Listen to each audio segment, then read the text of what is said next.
Hello manga and anime lovers, I'm Branch, and today I'm talking about Irina the Vampire Cosmonaut Episode 3.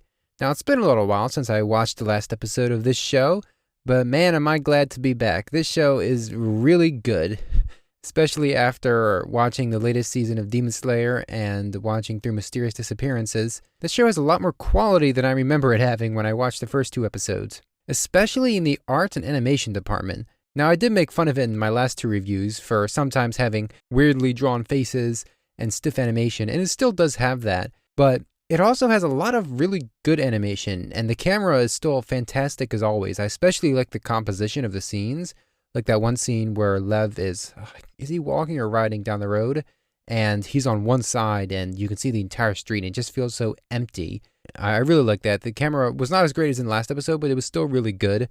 And the animation, for some reason, during the real parachute section was super good, really fantastic. I could see how much care the animators put into it, and I really appreciate that. Now on to the main substance of the episode. Most of it centered around Lev trying to fix Irina's fear of heights. And he didn't succeed, but he did make a lot of progress. He basically said, you know what, if you're afraid of the ocean, I'll drop you in the middle. So they went for a flight, and it kind of makes sense. If you're afraid of heights and you go in a plane and you realize nothing bad happens, and especially since Irina seems to like space and all that, she sees the moon up close, it just helps her. I'm not sure if she overcomes her fear of heights as so much as she has a reason to face her fear of heights. Aside from her usual determination, she's been up there, she's seen the moon, and she wants to get back there, something like that. I really like that, and you can tell, especially by the end when they have the real-life parachute practice, how she wants to go again. She's not like before where she's scared of doing one test round on the ropes.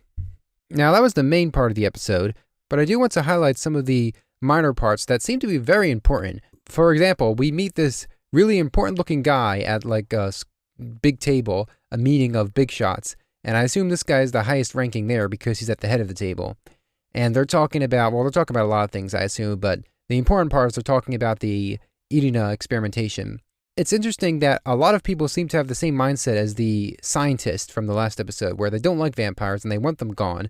So they want to have Irina disposed of as soon as the experiment is a success. And the head guy doesn't want to do that, understandably, because you have a really good asset here, so why not use it? Like, even if you don't care about vampires and their lives, you should use what you have, right? Don't go disposing of your resources.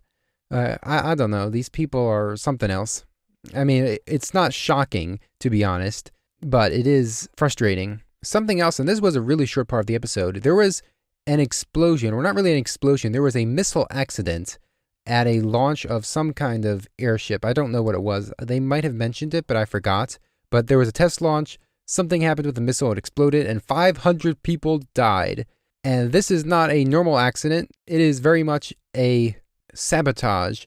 So someone doesn't want something happening. Either there's a spy within the government, which, by the way, I would not be opposed of because this government is pretty bad, or there is someone in the government who does not like the way things are run. Now, it seems like there's actually a lot of differing opinions in the government.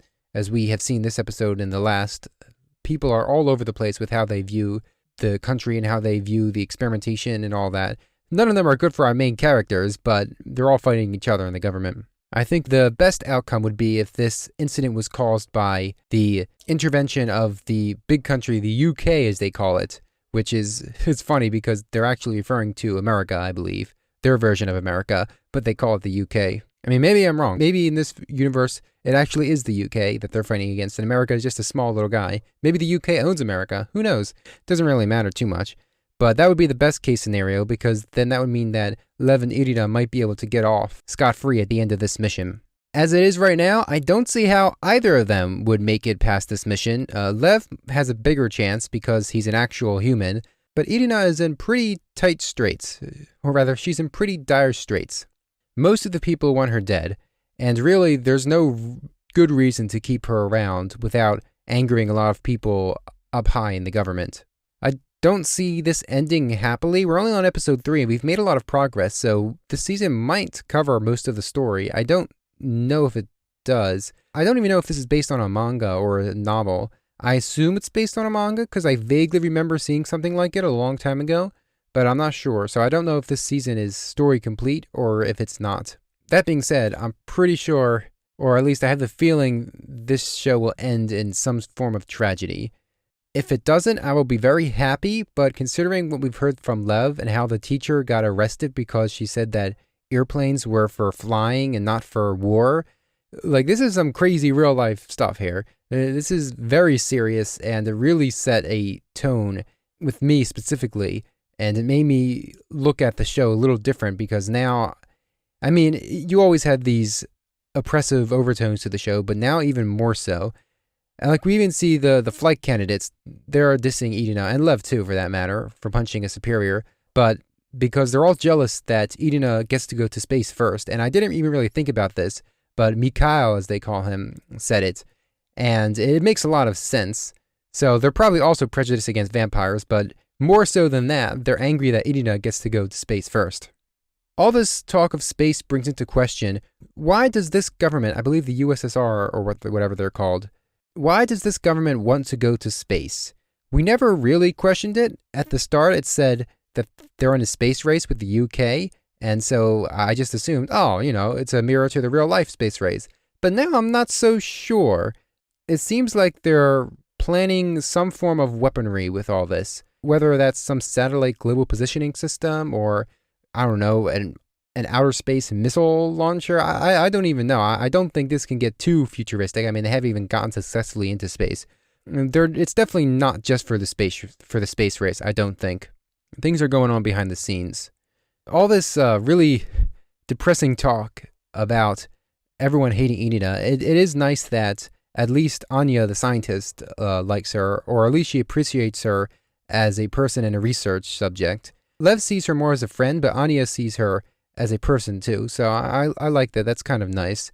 I like that we're developing those relationships, even though we don't really know much about Anya at all. The scientist's assistant, not Anya, the other guy's assistant, points out how Lev is getting way too attached to Irina.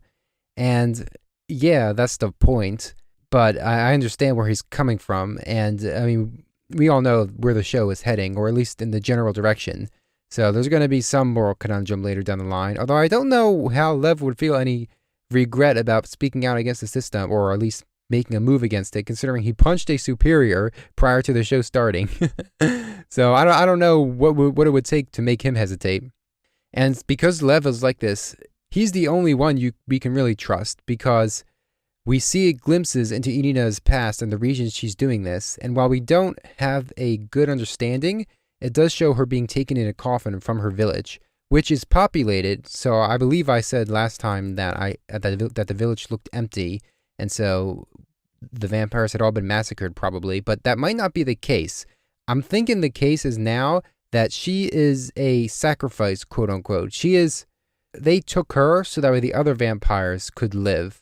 My guess is that they're using the village as a hostage for her, so if she doesn't comply and make the experiment a success, then they will slaughter all the villagers, or carry out a purge, as the upper guy calls it. That's my best guess for what's going on here, and I'm really curious to see how things will turn out. This show has a really fast pace that I didn't expect, but it doesn't feel like it. Like, all the moments have their time and their breathing rooms, so to say, and I really appreciate that. I'm really looking forward to watching more. In fact, I'm going to go watch more in a little bit, so that's all I have to say about this episode. Hopefully I'll see you in the next video. Bye!